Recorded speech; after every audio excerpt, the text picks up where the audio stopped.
Ya, puji Tuhan, shalom saudara. Pada hari ini saya ada satu kehormatan yang besar berdiri di hadapan saudara atas representatif Tuhan untuk menyatakan Injil firman-Nya. Saya harus perkenalkan diri terlebih dahulu. Nama saya lengkapnya Markus Herman Sumuan, begitu. Iya, nggak usah dicatat lah tante-tante ya, oma-oma. Mami saya Laluyan, papi saya Sumuan, jadi begitu. Tondano Langoan. Saya lahir di Jakarta, besar di Jakarta, sering ke Manado, jarang gitu. Terakhir waktu Mubes kemarin, utusan dari Jakarta, kebetulan saja saya diangkat jadi utusan dari Jakarta di Mubes GPDI di Manado. Ya hitung-hitung seumur hidup ya nggak lebih dari 10 saya ke Manado. Selama 46 tahun hidupnya saudara. Dan puji Tuhan, istri saya baru satu. Loh kenapa saudara? Sebab saya bilang sama istri saya, Mami, kalau nanti ada apa-apa, bagaimana? Gitu. Demikian juga istri saya, Pap, nanti kalau ada apa-apa, seperti apa? Apa saya harus menikah lagi? Begitu. Ini suaranya nyaring sekali nih yang ini. Tapi kesepakatan kami bersama, saudara, untuk tidak menikah lagi, begitu. Ya karena masih hidup saja, katanya.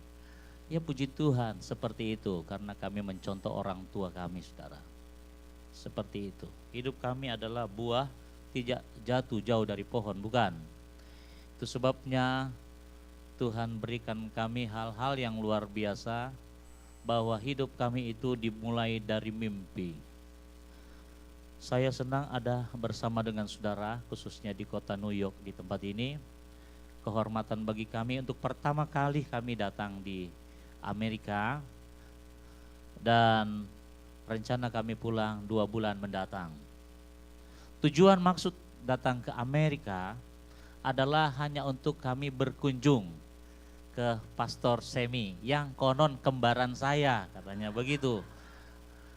Saya penasaran juga, rupanya betul, sering kali lihat di Skype, mirip, datang, rupanya mirip juga. Bukan dimirip-miripkan saudara, kemarin masih mirip sekali, tapi malah pagi hari ini, tadi pagi kami bangun tuh, saya lihat dia sudah tambah licin. Wah, solaeng ini, kita pikir begitu. Tapi puji Tuhan saudaraku yang kekasih, istri kami sangat mendukung pelayanan, dan kami sudah hidup bersama dengan dirinya adalah lebih kurang hampir 14 tahun, dan telah dikaruniai 5 orang anak. Kalau mau disaksikan memang tunggu istri saya nanti, tempo kapan datang baru dia yang bersaksi soal ini. Tapi intinya adalah bahwa Tuhan memeliharakan hidup kami. 3 tahun kami tidak memiliki anak, hampir kami ya saudara ya di dalam Tuhan, apalagi sebagai hamba Tuhan, waktu itu saya berpikir ada yang salah ini, seperti begitu. Lalu kami tanyakan dokter kenapa, dokter yang satu katakan memang ada kista saudara di rahim istri kami. Lalu saya hanya berdoa kepada Tuhan, ambil puasa 3 hari gak makanan minum. Istri saya bilang, Pap, gimana kalau terus-terus begini, kita kurus katanya. Enggak apa-apa Mami, tunggu. 2 kali puasa memang 3 hari itu saudara tidak makan tidak minum, menurunkan bobot kami. Kami sampai 50, lalu istri kami pun 40 kilogram. Waduh Mam, memang sudah kurus saya bilang. Makan Jo, kong torang cari dokter lain, second opinion. Jadi kami cari ke dokter lain, lalu kata dokter yang lain itu, tidak ada kista, sudah tidak ada, boleh. Puji Tuhan, dan kami mendapatkan seorang putri waktu itu. Lalu 2 tahun kemudian saudaraku yang kekasih, saya mimpi lagi dapat seorang putra, lahir anak yang kedua, putri lagi, puji Tuhan. Mimpi lagi pada tahun ke-6, ke-7 pernikahan kami, lahir lagi saudara, ke-9, lahir lagi anak yang ketiga, putri lagi. Saya bilang, oh teman-teman, beberapa hamba Tuhan yang anaknya laki semua, saya sebutkan namanya kurang etis ya, ada 4 saudara di DKI Jakarta, teman-teman kami, anaknya jagoan semua, tua mak semua. Waduh, so ilangan apa sumuan itu Bro Max katanya. Kita pikir, ya so mau bilang apa le, sudah Jo kalau memang so hilang. Tetapi saya tetap punya mimpi saudara. Mimpi itu adalah memiliki anak laki-laki. Lalu Tuhan berikan anak yang keempat. Puji Tuhan, perempuan lagi. Oh, anak baru sekitar belum 1 bulan lalu, 3 minggu lalu, Tuhan berikan kami seorang putra. Bukan berarti dia yang teruskan pelayanan saudara. Saya cuma bilang, ya saya serahkan kepada Tuhan.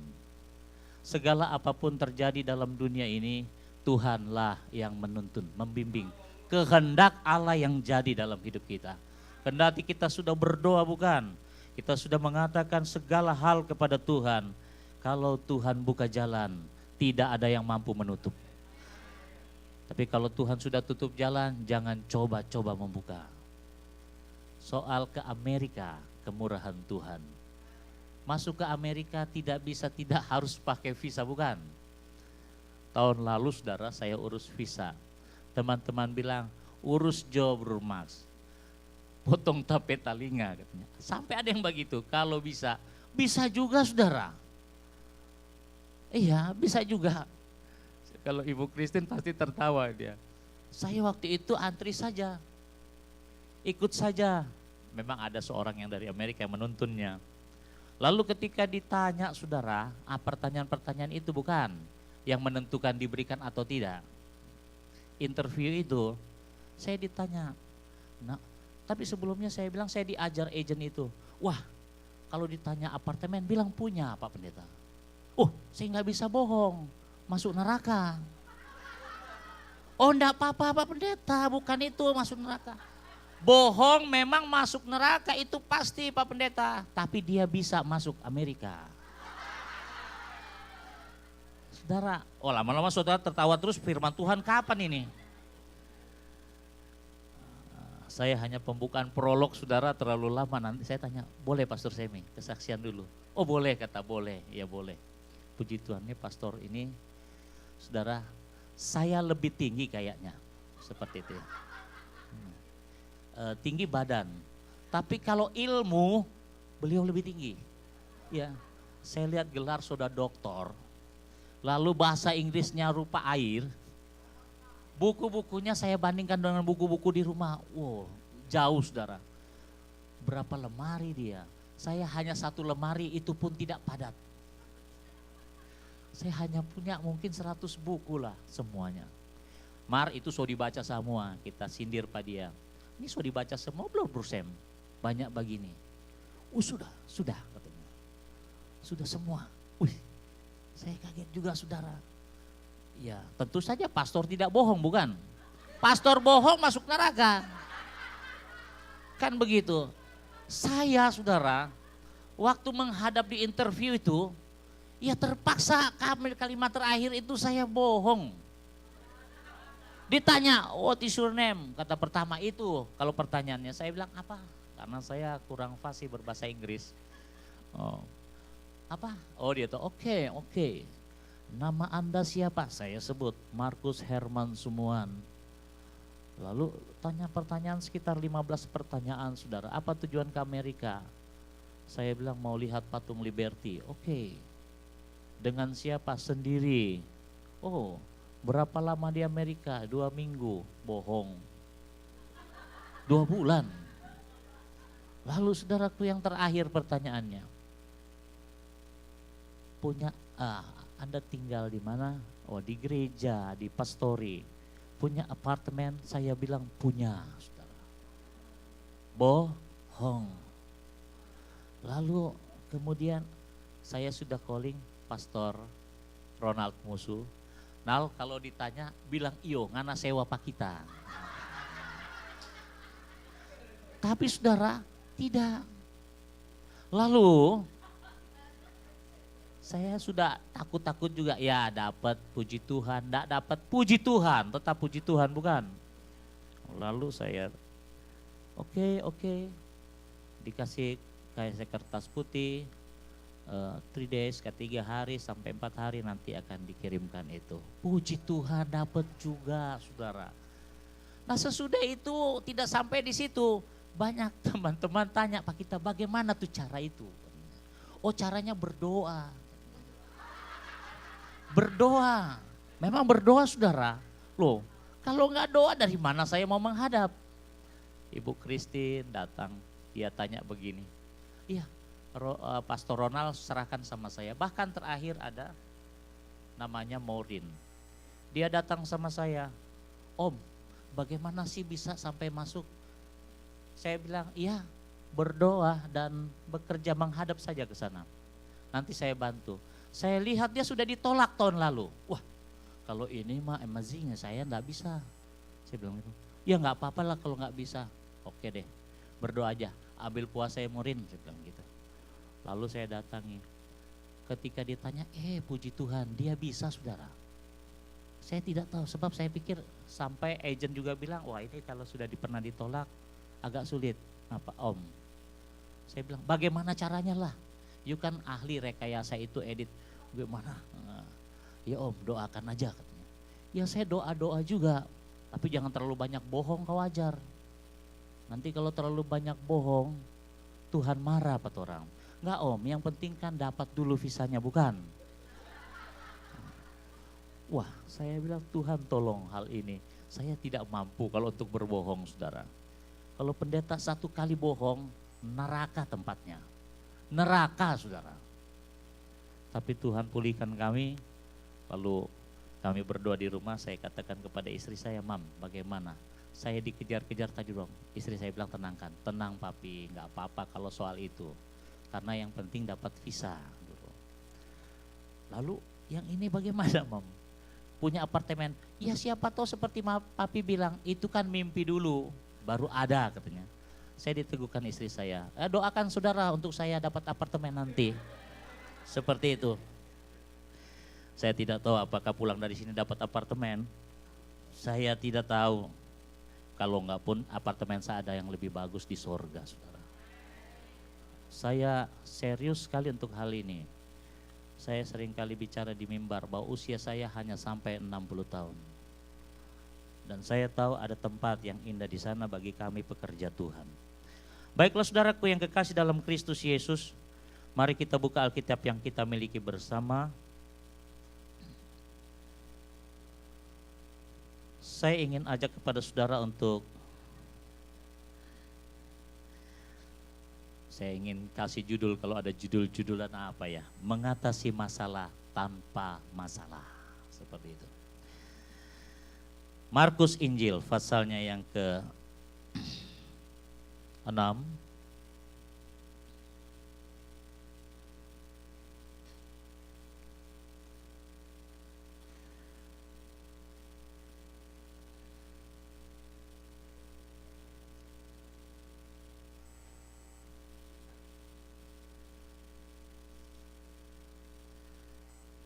Ayatnya yang ke-45 sampai dengan ayatnya yang ke-52.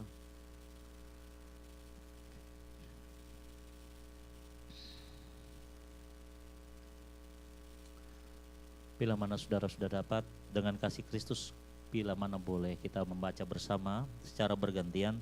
Saya ayat ganjil 46, 47 dan 49 serta ayatnya yang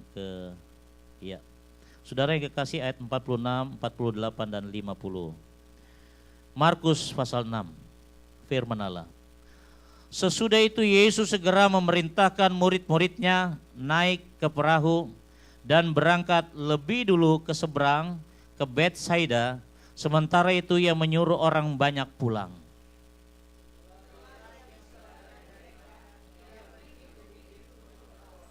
Ketika hari sudah malam, perahu itu sudah di tengah danau, sedang Yesus tinggal sendirian di darat.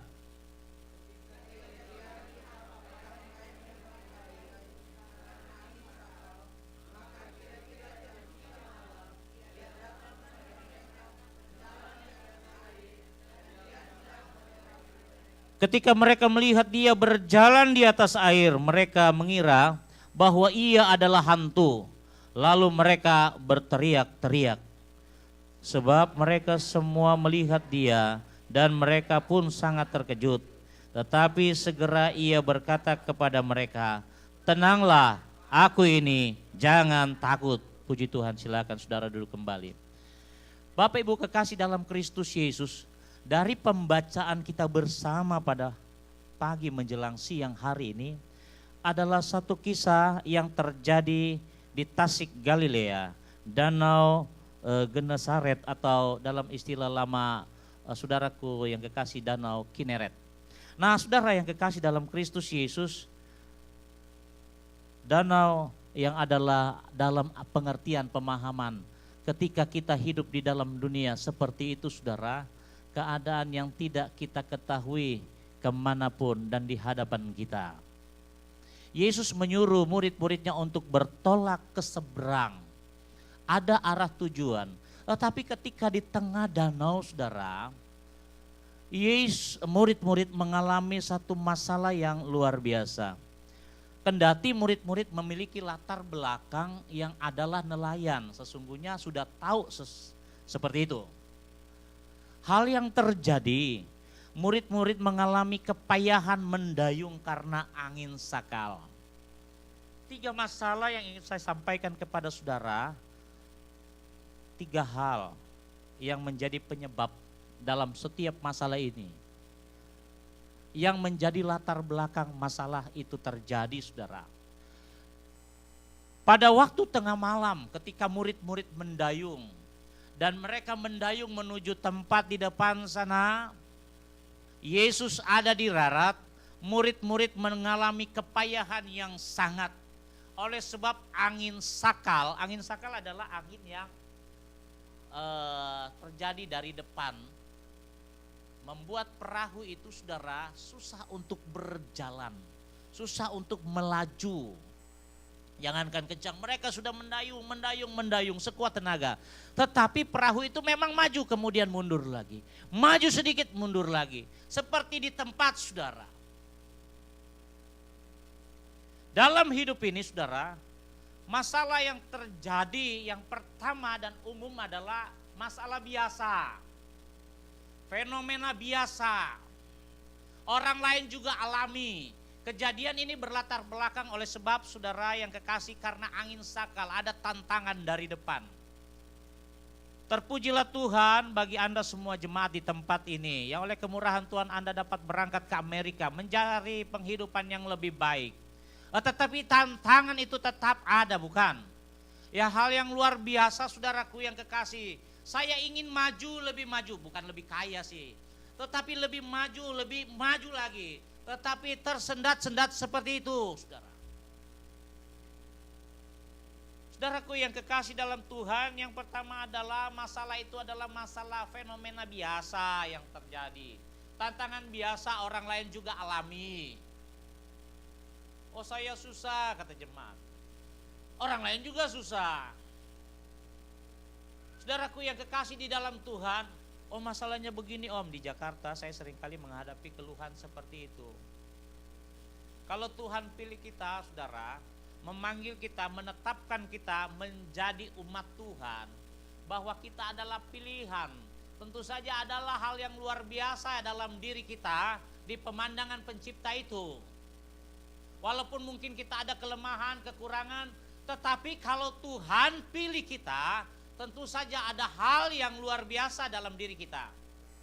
Kemurahan Tuhan, jadi bukan kita adalah umat yang gampangan, bahan mungkin sama, saudara, dengan yang lain, tetapi bagi anak Tuhan, bagi siapapun, itu adalah hal yang luar biasa kalau kita dipilih Tuhan.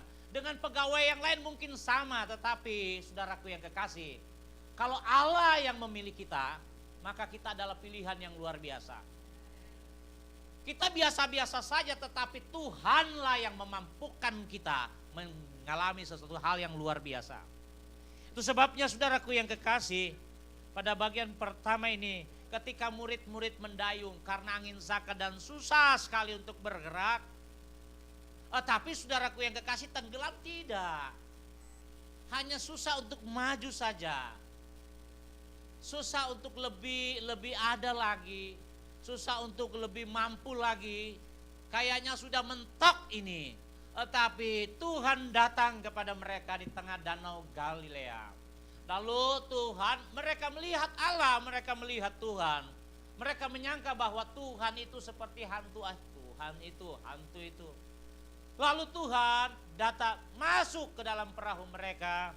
Dan ada satu saudara, hal yang ingin disampaikan menjadi kunci bila mana kita mengalami masalah ini. Sumber masalah yang pertama adalah hal yang biasa ini, fenomena alam, keadaan dunia yang fana ini sudah seperti ini. Kita harus hidup dengan tantangan yang luar biasa dan kita harus eksis karena Tuhan yang menolong kita. Tapi kalau kita mengalami masalah ini terus saudara, kuncinya hanya 3 hal saudara. Yang pertama kata Yesus adalah tenanglah. Tenang. Mengatasi masalah apapun, sebesar apapun dalam hidup ini, yang pertama adalah tenangkan dulu kita. Dengan ketenangan yang kita miliki, maka kita akan bisa melihat masalah itu. Lalu kita bisa menginventaris masalah itu, menampung masalah itu, mengidentifikasinya. Oh, masalah itu ini. Lalu kita buat skala mana yang harus kita selesaikan lebih dahulu, prioritas. Oh, ini dulu nih, gitu. Tenanglah kata Tuhan. Ketenangan itu memang hal yang sangat penting dalam mengatasi masalah, saudara. Jangan merasa kerusuk gimana nih. Waduh, aduh. Seperti kebakaran jenggot walaupun tidak ada pemadam kebakarannya. Mengharapkan Tuhan jadi pemadam kebakaran. Sudah, biarkan masalah itu ada. Kita hadapi masalah dalam pekerjaan di tempat ini atau masalah dalam rumah tangga itu terjadi. Lalu kita tenangkan dulu. Berdoa itu butuh ketenangan saudara. Gak bisa orang berdoa, aduh lagi kesel-kesel, gua doa Gak bisa, pikirannya enggak. Jadi tenangkan dulu. Cara tenang apa? Tarik nafasnya. Buat. Biasanya kan ada orang kalau di mimbar dia grogi sekali. Saya ajar jemaat seperti itu. Jadi kalau dari mimbar dia sudah berdoa, gemetar juga kalau di mimbar. Sudah. Tarik nafas. Buat.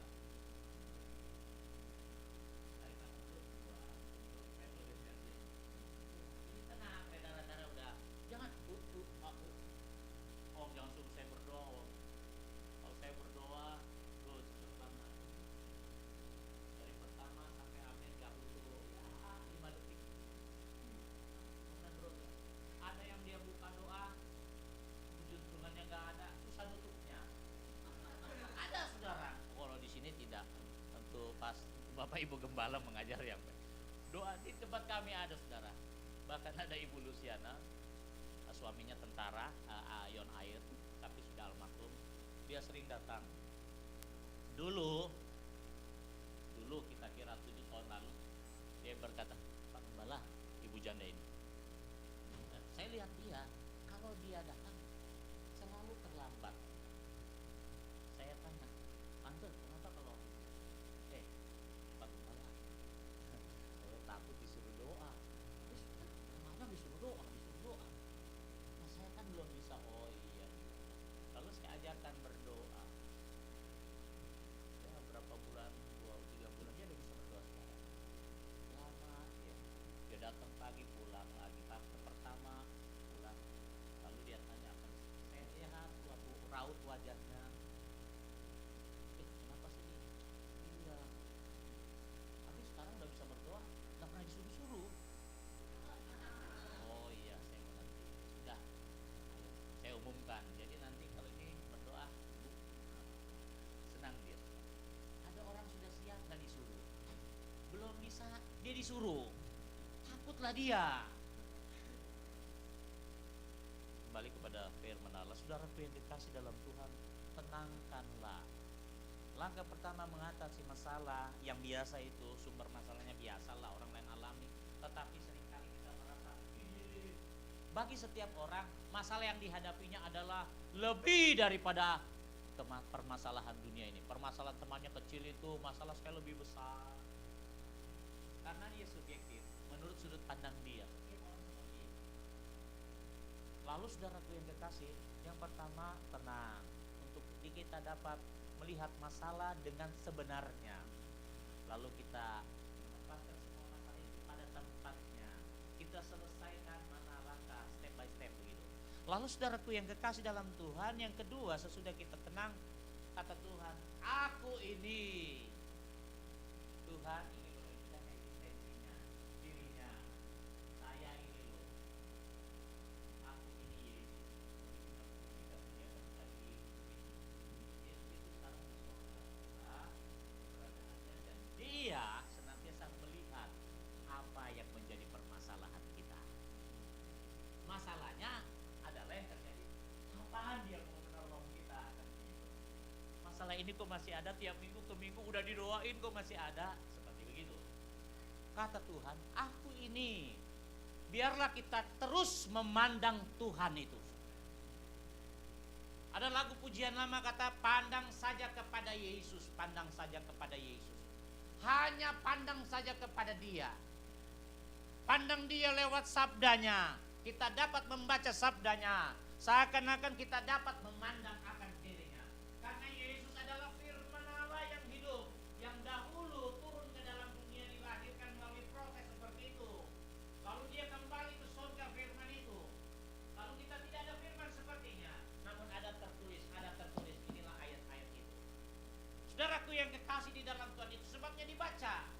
Dibaca lalu saudara, Roh Kudus Dia mampu untuk mengangkat setiap apa yang kita baca, sehingga kita dapat mengenal Tuhan kita yang mulia di sorga itu. Dia dapat merasakan apa yang kita rasakan. Dia tahu segala keperluan kebutuhan hidup kita. Dia tahu, sangat tahu, lebih daripada apa yang kita tahu. Sebab Yesus berkata, aku ini, kata Tuhan. Biarlah kita semua mampu untuk melihatnya, memandang wajahnya. Saudara yang dikasih di dalam Kristus Yesus, yang terakhir, jangan takut. Ada orang yang sudah tenang, saudara, menghadapi masalah yang biasa ini, fenomena. Lalu dia sudah pada step yang kedua, dia sudah dapat memandang Tuhan, dia sudah berdoa kepada Tuhan, sudah berdoa. Tetapi ujungnya, saudara, ketika keluar dia tetap takut.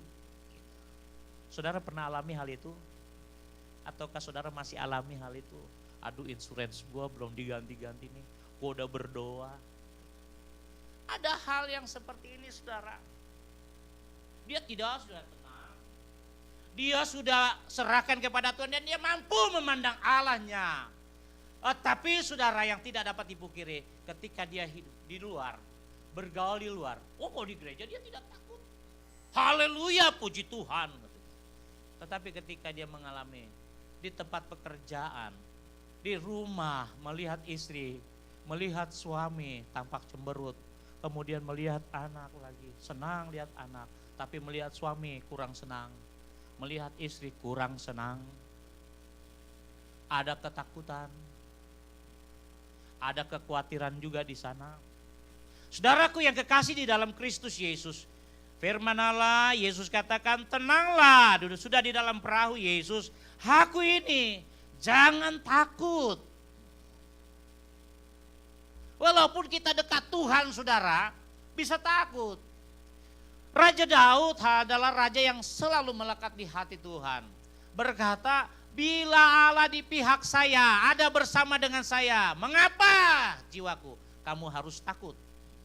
Tidak ada alasan sedikit sekalipun untuk kita takut menghadapi apapun.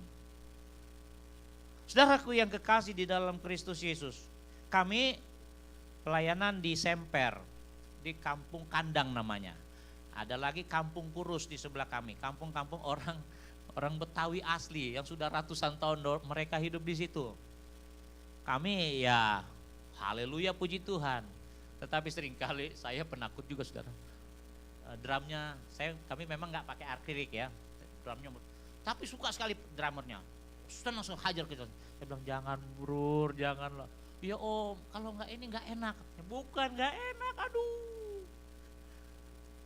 Sebab sering kali kalau Pak Haji lewat dia sembahyang gitu, udah tengah-tengah siang saudara. Dia sering lihat-lihat, ya lihat seperti itu dulu. Saya bilang, saya sampai keluar kalau dia bilang, maaf ya Pak Haji saya. Oh ya enggak apa-apa, terus saja. Jawabnya seperti itu. Ya. Enggak pilek jadi pilek ya. Marah. Tapi ya kami juga maunya bikin kedap ya. Wah. Tapi ya belum mampu bikin kedap seperti itu saudara. Ya hajar. Mungkin juga ada maksud Tuhan supaya menyuarakan seperti itu. Tapi saya memandang dari pihak lain, saya takut. Pemain musik saya, keyboard saya, Julius dibilang, udah jangan takut om. Nanti kita ya berdoa aja. Dalam hati saya, berdoa, bagus juga, enak aja lu ngomong. Berdoa. Emangnya saya gak berdoa? Ya kami berdoa, juga berdoa saudaraku yang kekasih di dalam Tuhan. Tapi ketakutan tetap ada. Kami tenang, oh iya.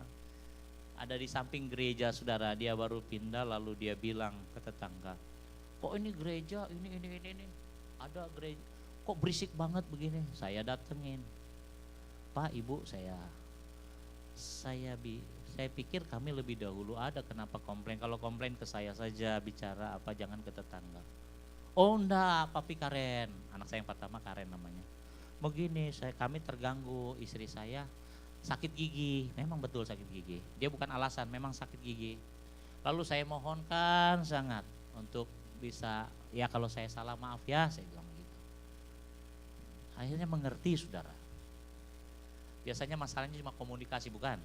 Kalau kita bicara mereka baik. Tetapi yaitu seringkali saya takut juga. Tuhan beserta kita, saya memandang kemuliaannya ada, tapi takut juga. Waktu kami kami melayani pernah di Kalimantan Barat, ada beberapa tempat saudara. Kami buka pelayanan yang satu, kami buka yang satu lagi, ada 7 gereja. Puji Tuhan kami boleh bangun, tetapi di setiap tempat kalau di Kalimantan Barat bebas saudara. Mau kita seperti tadi mau jingkrak-jingkrak, oh puji Tuhan, enggak ada masalah. Tapi di Jakarta kami jadi takut saudara, seperti itu. Kendati firman Allah bilang jangan takut. Sampai sekarang saudara, saya bergumul terus untuk hal ini. Kami belum dilarang. Dulu ada seperti mau pelarangan seperti itu saudara, tetapi Tuhan senantiasa menolong kami. Kami hanya berdoa, bergumul kepada jemaat, jangan. Nah saudaraku yang kekasih dalam Tuhan, hal yang biasa. Oleh karena latar belakang masalah itu, saudaraku yang kekasih, masalah biasa. Dalam Markus, saya ingin ajak saudara hal yang kedua, masalah yang kedua, sumber masalah. Yang pertama tadi sumber masalah biasa.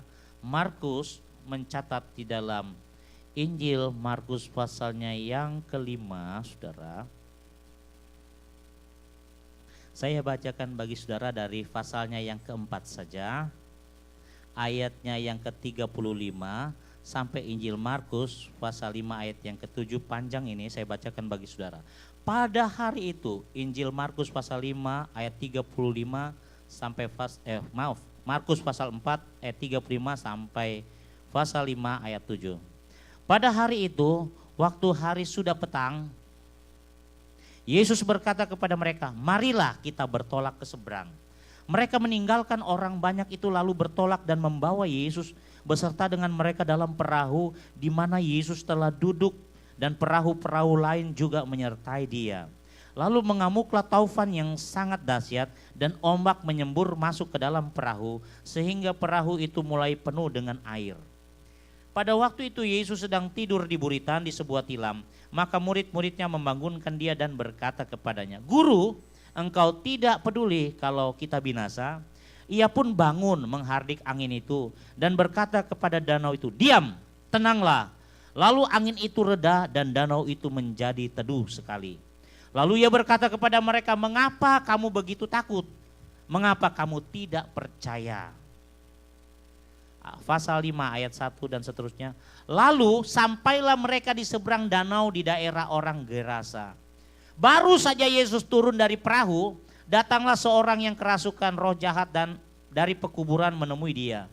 Orang itu diam di sana dan tidak ada seorang pun lagi yang sanggup mengikatnya, sekalipun dengan rantai.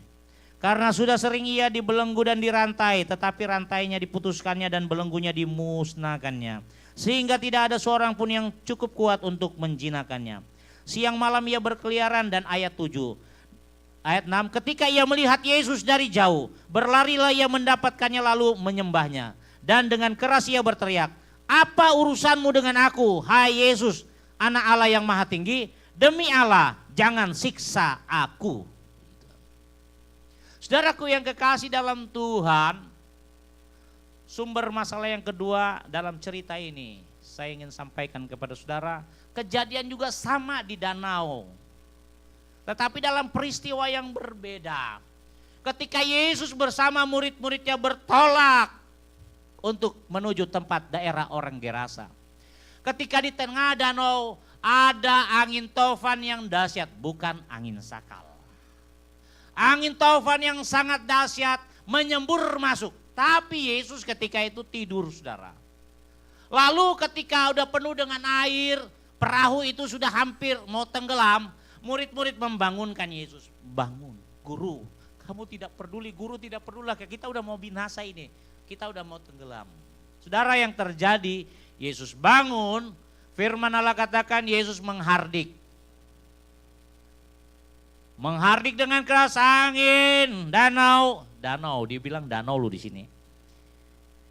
Diam, tenanglah. Ia pun bangun menghardik angin itu dan berkata kepada danau itu, diam, tenanglah. Lalu angin itu segera nggak ada dan danau itu menjadi tenang seketika itu juga. Saya mau pertanyaannya adalah, memangnya angin itu punya telinga? Memangnya danau itu ada telinga? Saudaraku yang kekasih dalam Kristus Yesus, saudara mengerti bukan? Ini bukan fenomena alam, saudara. Kalau yang tadi hal yang biasa, fenomena alam, angin sakal itu fenomena alam, biasa itu. Tetapi ini hal yang luar biasa. Masalah yang terjadi ini ada sumbernya, bukan hal yang biasa. Terbukti ketika Yesus baru sampai, datang orang gila dari pekuburan, lalu datang berteriak, engkau Yesus anak Allah, jangan siksa aku. Rupanya jangan siksa aku lagi, seperti itu. Karena baru dihajar rupanya iblis ini. Ini kan iblis yang ngomong, saudara. Sumber masalah yang kedua yang sering kali ini hal terjadi dalam diri kita adalah aktor utamanya iblis, saudara. Iblis, dia bikin kacau, dia bikin hal yang sehingga membuat rumah tangga kita hancur, membuat hati kita, saudaraku yang kekasih, bisa tawar. Ini iblis aktornya. Dia tidak kelihatan, memang dia nggak kelihatan, saudara. Tapi dia bergentayangan. Dia masuk ke dalam pikiran. Bahkan dia bisa merusak mindset. Ketika pertama dia datang menggoda manusia, ada namanya Hawa, maaf wanita. Maaf wanita. Dia datang lewat wanita, kemudian dia rayu untuk memakan buah pohon pengetahuan. Dan dia berhasil, saudara. Jangan bilang dia gagal, dia berhasil merayu. Menggoda bahasanya. Sehingga Hawa mengambil dan memakannya. Maka berdosalah. Melanggar firman Allah. Firman Allah yang datang, jangan kamu makan, bukan. Tetapi ketika dia makan, manusia berdosa. Masalah itu terjadi dan sampai hari ini masalah itu tetap ada. Masalah itu terpecahkan ketika Yesus ada di Bukit Kalvari, di Bukit Golgota. Mematahkan semua kuk itu. Dan saudaraku yang kekasih, tetapi iblis itu masih ada. Dia masih, saudara, nggak dikerangkeng, nggak diikat dulu. Dia sampai sekarang dia bisa masuk ke dalam pikiran saudara, ekornya itu mempengaruhi ini kita. Sehingga tidak ada alasan kita bisa marah-marah, tidak ada alasan kita bisa ngamuk. Saudara. Papi dulu nggak begitu kan gitu. Imami dulu nggak seperti itu. Gimana enggak kalau iblis sudah mencengkeram saudara. Hanya oleh darah Yesus. Hanya oleh nama Yesus. Darah Yesus. Dalam nama Yesus. Itu harus dikeluarkan dia saudara. Dia itu ada saudara. Sama kalau Tuhan kan bilang kita nyanyi, dia hidup dan berkuasa. Loh memangnya iblis nggak ada kuasa? Loh memangnya iblis nggak hidup? Kutuk-kutuknya sudah dipatok, dihajar di kayu salib. Tetapi ekornya masih saudara. Dia dapat saudara. Oh, saudaraku yang kekasih dalam Tuhan, satu kita bisa lihat iblis itu ketika dia ingin membinasakan kita. Dia ingin kita habis, dia ingin kita hancur, dia ingin kita tenggelam gitu. Dalam ujinya iblis luar biasa saudara.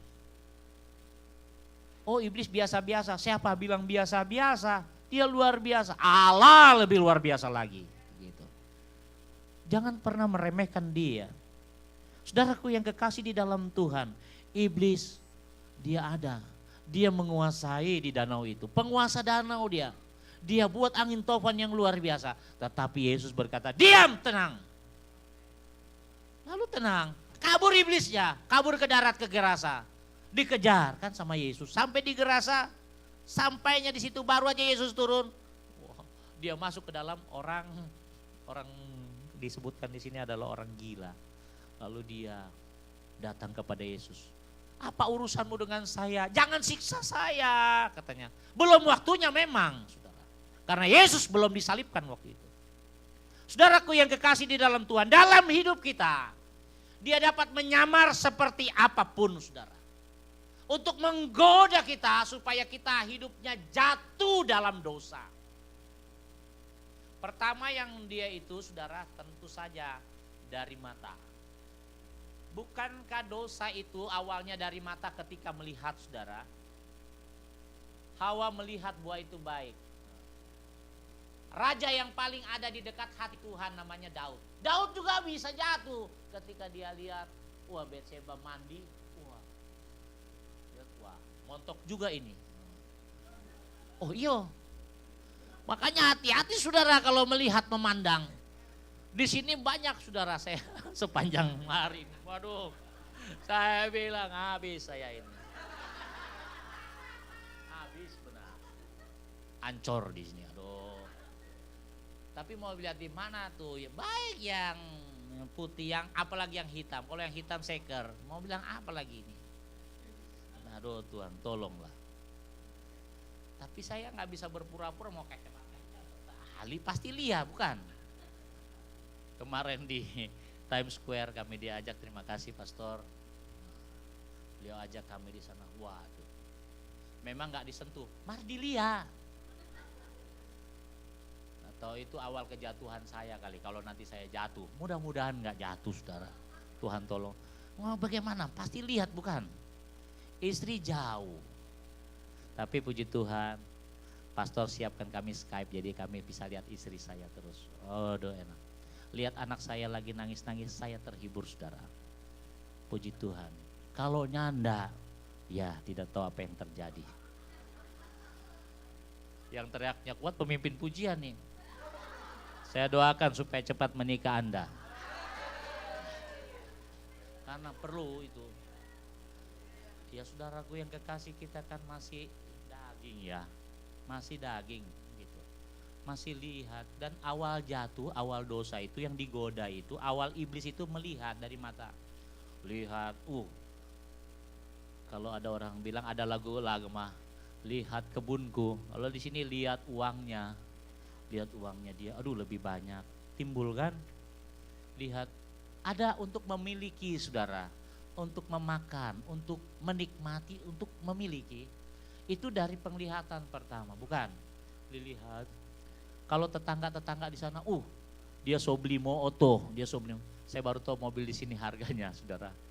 Wah, saya kemarin di New Jersey, mobil 1.600. Wah, sedan murah banget, 16 jutaan bos. Ya seperti itu Bro Max di sini. Oh iya, kalau di Jakarta habis ngoni. Iya, orang berebutan seperti begitu. Tapi kan keinginan saudara, keinginan, aduh matanya banyak, tetapi kalau sekedar lihat saudara, itu tidak berdosa. Hanya ketika kita melakukannya, apa yang difirmankan Tuhan jangan. Kan dari lihat dulu saudara. Lalu iblis itu menggoda kita, banyak iblis itu dia masuk. Oh enggak apa-apa, bagejo. Duh kalau saya bilang begitu. Sudah bilang makan jangan ya kan. Jangan makan ini bro. Di Jakarta banyak hamba Tuhan, dipanggil Tuhan saudara. Yang muda-muda rupa kami. Sekretaris wilayah Jakarta Barat, Teta Rudi Kuron, baru 48, 47, satu umur, satu rangrang orang. Dia sekretaris wilayah di Jakarta Barat, saya sekretaris wilayah Jakarta Utara. Dia tetap sekretaris, saya naik jadi ketua wilayah saudara. Tetapi dia, Max ngana enak. Kemarin dipanggil Tuhan 2 bulan lalu. Saudara, dia dengan saya sudah bilang, bro hati-hati bang makan. Tapi walau sudah lihat makanan siapa yang tahan ya saudara. Tuh saya aja udah dibawain pizza ini. Siapa yang tahan gitu. So ada, aduh. Sudah kalau sudah lihat makan, saya puji Tuhan di New York ini. Tidak dibuatkan Tuhan kelaparan. Makan terus, baru kek soke. Ya makan terus, sama dengan di Langwan, di Manado juga seperti itu. Di Jakarta ya nggak seperti sering. Tapi kalau di Kalimantan kadang kami harus puasa saudara. Puasa 1 hari karena nggak ada makanan dulu ya. Sekarang ya tetap saja ada makanan sedikit. Saudaraku yang kekasih dalam Tuhan, kembali firman Allah bahwa yang paling jalan yang dipakai iblis pertama adalah dari melihat kita, melihat siapapun. Lalu kita ada rasa ingin memiliki. Sampai batasan itu tidak berdosa. Tetapi kemudian kita cari cara, lalu kita sampai pada tingkat pelanggaran. Dosa itu saudara, apabila kita melakukan hal yang dilarang Tuhan. Seperti itu. Kalau cuma lihat ya sudah Jo. Nggak bisa. Iblis itu menawarkan saudaraku yang kekasih. Penawaran yang pertama lewat apa yang kita lihat. Lalu yang kedua saudara yang terjadi di tengah danau ini. Dia melakukan kalau udah gak bisa ditawarkan kan gak mempan. Dia langsung menyerang. Ofensif seperti itu. Dia langsung datang dalam wujud apapun dia datang saudara. Dia datang dan menyerang kita. Seringkali saudaraku yang kekasih di dalam Tuhan, hal ini dalam bentuk apapun saya ingin katakan bahwa iblis itu mengambil rupa apapun saudara. Dia dalam rupa apapun, pernah saya dalam bayang-bayang saudara sakit dia ingin mencengkeram saudara yang kekasih dalam Tuhan. Dia ada, iblis itu ada. Dan dia ingin membinasakan kita. Dia ingin membuat kita bukan sekedar lumpuh saudara. Dia ingin kita habis kalau gitu. Dia ingin iman kita terbantutkan gitu. Dan hal ini yang membuat kita ada di dalam Tuhan apabila kita ada bersama dengan Tuhan. Yesus sendiri dibangunkan saudara. Kenapa bisa terjadi hal yang begitu? Sepertinya karena Allah itu tidur saudara dalam diri kita. Dalam diri kita. Bukankah tubuh kita ini adalah bait Roh Kudus? Sepertinya kita buat roh kita itu tertidur. Enak. Dalam zona aman, saya pakai istilah pemimpin pujian tadi. Karena kita establish sudah ada semua, apalagi kita lengah saudara. Bahwa iblis itu mampu dia masuk. Lalu kita berkata, gak apa-apa. Melakukan hal yang dilarang Tuhan. Nah, ini yang membuat iblis itu berjaya. Tapi apabila tadi pemimpin pujian mampu membangkitkan lagi. Menggelorakan lagi roh Allah yang ada di dalam diri kita. Iblis itu ngacir saudara. Dia pergi. Dia kabur.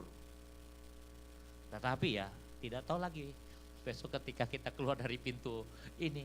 Tantangan itu pasti ada lagi. Seperti itulah dalam hidup bukan? Sama seperti matahari timbul dari timur. Di sini lebih cepat turun di barat. Lebih lambat dari kami. Kami di Jakarta biasanya jam 6, lebih 5, 10 udah nggak ada matahari.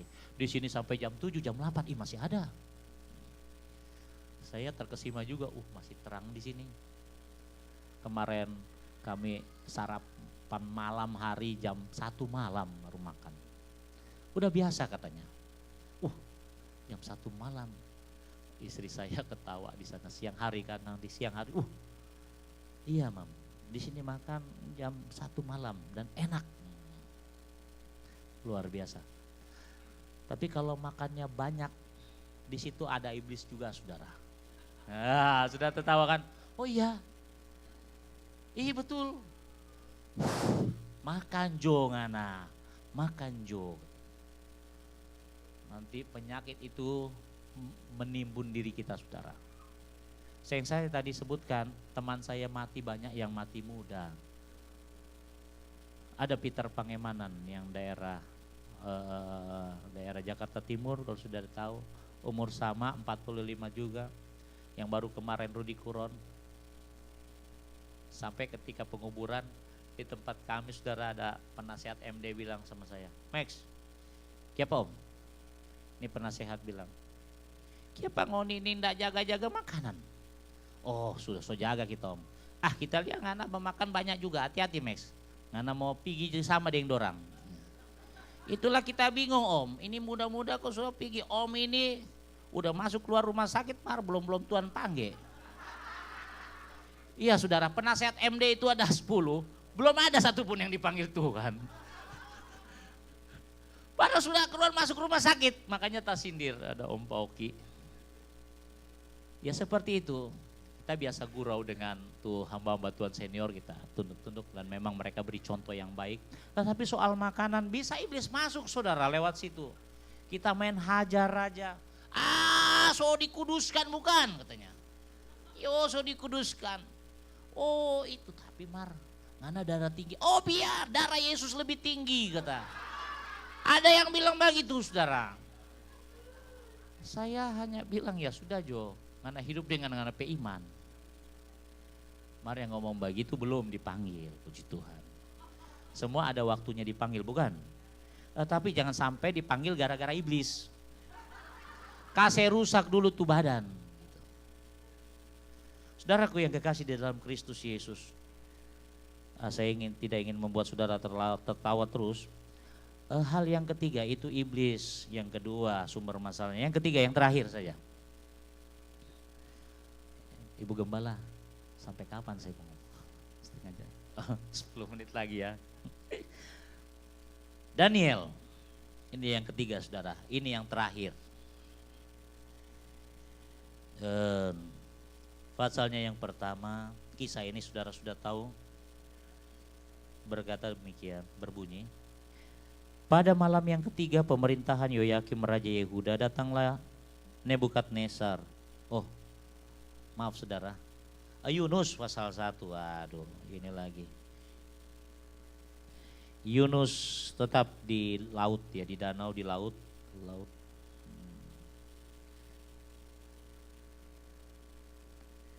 Yunus pasal 1. Datanglah firman Tuhan kepada Yunus bin Amitai. Demikian, bangunlah, pergilah ke Nineve, kota yang besar itu, dan berserulah terhadap mereka karena kejahatannya telah sampai kepadaku. Tetapi Yunus bersiap untuk melarikan diri ke Tarsis jauh dari hadapan Tuhan. Ia pergi ke Yafo dan mendapat di sana sebuah kapal yang akan berangkat ke Tarsis. Ia membayar biaya perjalanannya lalu naik kapal itu untuk berlayar bersama-sama dengan mereka ke Tarsis jauh dari hadapan Tuhan. Tetapi Tuhan menurunkan angin ribut ke laut, lalu terjadilah badai besar sehingga kapal itu hampir-hampir terpukul hancur. Awak kapal menjadi takut, masing-masing berteriak kepada Allahnya, dan mereka membuang ke dalam laut segala muatan kapal itu untuk meringankannya. Tetapi Yunus telah turun ke dalam ruang kapal yang paling bawah dan berbaring di situ, lalu tertidur dengan nyenyak. Datanglah nakhoda mendapatkannya sambil berkata, bagaimana mungkin engkau dapat tidur begitu nyenyak? Bangunlah, berserulah kepada Allahmu. Barangkali Allah itu akan mengindahkan kita sehingga kita tidak binasa. Lalu berkatalah mereka satu sama lain, marilah kita buang undi supaya kita mengetahui karena siapa kita ditimpa oleh malapetaka ini. Lalu mereka membuang Uni dan Yunuslah yang kena undi. Berkatalah mereka kepadanya, beritahukan kepada kami, karena siapa kita ditimpa oleh malapetaka ini. Apa pekerjaanmu dan dari mana engkau datang? Apa negerimu dan dari bangsa manakah engkau? Sahutnya kepada mereka, aku seorang Ibrani. Aku takut akan Tuhan, Allah yang empunya langit, yang telah menjadikan laut dan daratan. Orang itu menjadi sangat takut lalu berkata kepadanya, apa yang telah kau perbuat? Sebab orang-orang itu mengetahui bahwa ia melarikan diri jauh dari hadapan Tuhan. Hal itu diberitahukannya kepada mereka. Bertanyalah mereka, akan kami apakan engkau supaya laut menjadi reda dan tidak menyerang kami lagi? Sebab laut semakin bergelora. Sautnya kepada mereka, angkatlah aku, campakkanlah aku ke dalam laut, maka laut akan menjadi reda dan tidak menyerang kamu lagi. Sebab aku tahu bahwa karena akulah badai besar ini menyerang kamu. Puji Tuhan, sampai di sana saja. Saudaraku yang kekasih di dalam Kristus Yesus, sumber masalah ada yang terakhir ini, dan ini yang kerap juga sering terjadi. Kalau yang pertama sumber masalah itu masalah biasa, itu dari luar, dari eksternal. Bahkan sumber masalah kedua juga dari eksternal juga, tetapi yang lebih besar yang namanya iblis yang tidak kelihatan itu. Tapi yang terakhir ini yang sering kali ada, saudara, sumber masalah itu adalah dari kita sendiri. Kita jadi trouble-nya. Ini yang sering kali kita dengan angkuhnya berkata, emangnya saya. Yunus adalah seorang nabi Tuhan. Dan Yunus mendapatkan firman Allah untuk dia berangkat ke Niniwe. Tetapi yang terjadi, saudara, Yunus melarikan diri. Yunus pergi hendak ke Tarsis, bukan ke Niniwe. Lalu saudaraku yang kekasih, dia dengan cara dia naik sebuah kapal di tengah laut Mediterranean. Ketika sudah di tengah laut, dia perjalanan Tarsis. Tarsis itu Tenerife ya, Spanyol sana. Lalu saudaraku yang kekasih dalam Tuhan, ketika di tengah lautan itulah terjadi angin topan. Ini bukan dari iblis, saudara, dari Tuhan yang membuat ini. Lalu saudaraku yang kekasih, orang di kapal semua tidak tahu. Dibuang undilah siapa sumbernya supaya kita buang dia. Diketahuilah dari undian itu Yunus, saudara. Lalu Yunus mengakui semuanya, sayalah sumber masalah itu. Supaya aman, campakkanlah aku ke laut, saudara. Saudaraku yang kekasih di dalam Tuhan Yesus Kristus, sumber masalah, problema itu kadangkala itu kita, saudara. Sadar atau tidak, saudara, kita terkadang sumber masalah yang terjadi. Baik dalam rumah tangga bisa, dalam pekerjaan juga bisa jadi, saudara. Namun kerap kali, bahkan sering kali kita mendominir pikiran kita bahwa akulah yang benar. Gitu. Aku tidak salah, seperti itu. Mungkin betul juga kita tidak salah dan memang iblis yang salah, ataupun mungkin juga memang masalah yang besar itu datang. Tapi saudaraku yang kekasih dalam Tuhan, beberapa kasus seperti hal ini terjadi. Oleh karena kita melanggar firman Allah, bukan melanggar peraturan Amerika atau peraturan itu kita yang salah. Tetapi saudara, kalau pelanggaran terhadap firman Tuhan, kalau iblis bilang, ih gua gak ngapa-ngapain, saya gak goda kamu sendiri. Kan bisa jadi saudaraku yang kekasih dalam Tuhan.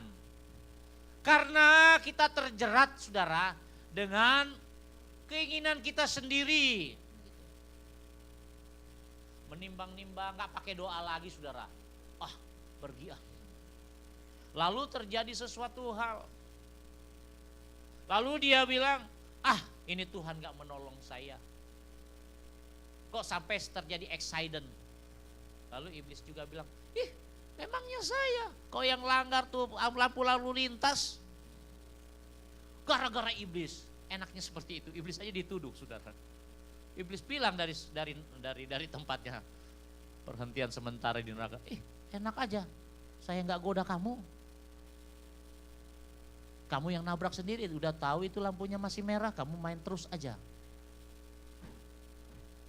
Lalu kita bisa berdebat, saya tidak salah. Sudah tahu kita salah, kita masih enggak. Kita kompromi dengan hati kita dan untuk menyetujui bahwa gua nggak salah nih. Kita nanda salah. Saudaraku yang kekasih di dalam Tuhan, seringkali itu sumber masalah. Apalagi dalam rumah tangga, perhatikan suami, perhatikan istri. Bukan anak jangan disalahkan, kesian. Anak itu tidak tahu apa-apa, dimarahin.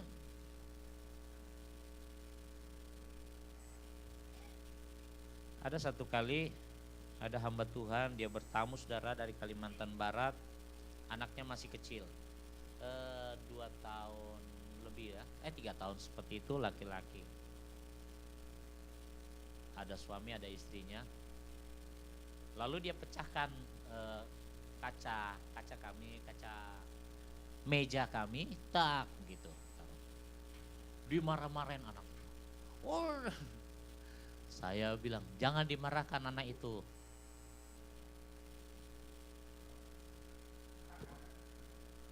Puji Tuhan. Haleluya.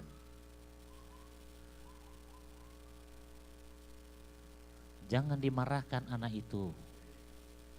Tetapi oleh sebab saudaraku yang kekasih dalam Tuhan, haleluya, puji Tuhan, iya jalan. Jangan dipecahkan, jangan katanya, marah. Sudah pecah saudara, dimarahin anaknya. Jangan dipecahin, orang udah pecah barangnya. Jauh, anak 3 tahun, dia langsung takut lah. Lalu saya bilang begini, anak ini memang lakukan kesalahan tapi dia tidak tahu. Kamu orang tuanya yang jaga anak ini. Iya om, dulu dia praktek dengan saya di Kalimantan Barat. Iya om, saya bilang kenapa kamu marah seperti marah murka begitu. Ini kan anak kamu bertanggung jawab. Saya tidak menuntut kamu ganti, tidak. Jaga anak ini. Pusaka dari Tuhan sama kamu. Saudaraku yang kekasih dalam Tuhan, dia meresponnya, dia marah sekali anak itu. Lah anak kecil dia mau tahu, kesian.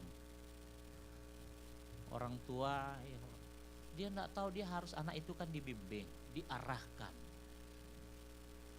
Jangan dilakukan pembiaran, biarin aja anak bisa. Loh, anak itu dibimbing, diarahkan. Sumber masalah orang tuanya saudara, sumber masalah dirinya. Seringkali ada sesuatu hal yang terjadi, masalah yang terjadi, itu sumber masalahnya kita. Gitu. Karena kita kurang dapat melihat, karena kita kurang dapat, saudaraku yang kekasih, mengambil kesimpulan yang tepat. Oh ini seperti ini. Rekan hamba Tuhan tadi, dia kurang dapat menjaga anaknya. Dilakukan pembiaran saudara. Kesalahan-kesalahan yang mendasar yang Yunus lakukan sehingga membuat semuanya hampir binasa saudara. Lalu Yunus sadar dan dia bersedia untuk dilemparkan. Kesadaran bahwa sumber masalah itu kita, itu di sini tidak ada roh Tuhan loh saudaraku yang kekasih dalam Tuhan. Kita baca baik-baik. Itu melakukan perenungan yang sangat dalam. Dan kita tidak bisa berdalih, banyak orang berdalih bukan? Mengakui saja, oh iya. Ini karena saya, campakkanlah saya. Kita harus berani mengambil sikap dan membuang diri kita ke dalam satu, saya pinjam istilahnya, ya penghukuman. Karena Tuhan kan kalau menghajar anak-anaknya ya dalam kasihnya, seperti itu. Tidak apa-apa. Saudaraku yang kekasih dalam Kristus Yesus. Puji Tuhan, dia tidak tahu.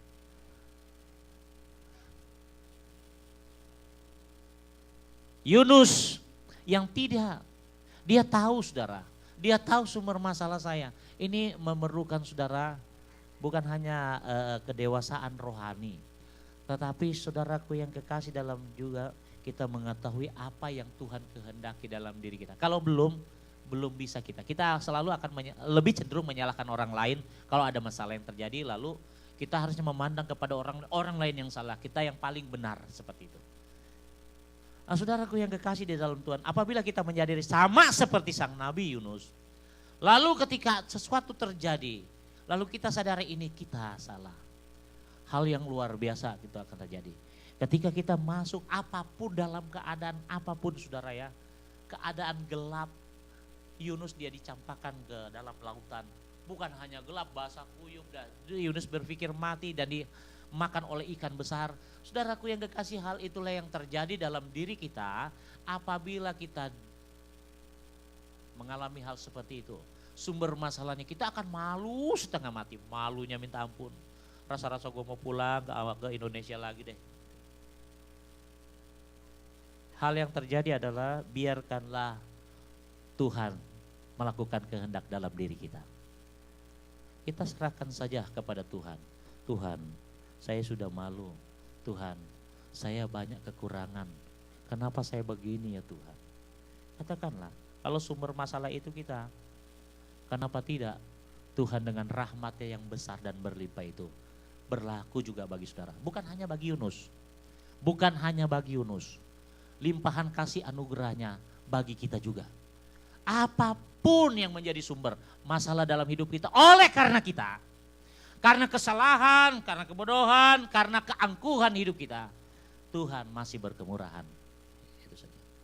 Masuk dalam masa apapun saudara, kita dihukum apapun, biarkanlah tangan Tuhan yang menarik kita, bukan siapapun. Jangan pernah mengharapkan seorang ataupun orang tua siapapun dalam dunia yang fana ini. Hanya Tuhan yang dapat memegang tangan hidup kita. Kalau dia sudah angkat kita saudara, seberapa dalam saudara sudah jatuh, tangan kasihnya tiada pernah terlambat menolong kita. Saya pernah alami hal ini dalam hidup, tetapi saya hanya percaya Tuhan yang mampu membawa kita ke dalam dunia. Saya tidak panjangkan firman Allah, saya undang saudara bangkit berdiri, mari pemain musik. Haleluya, haleluya.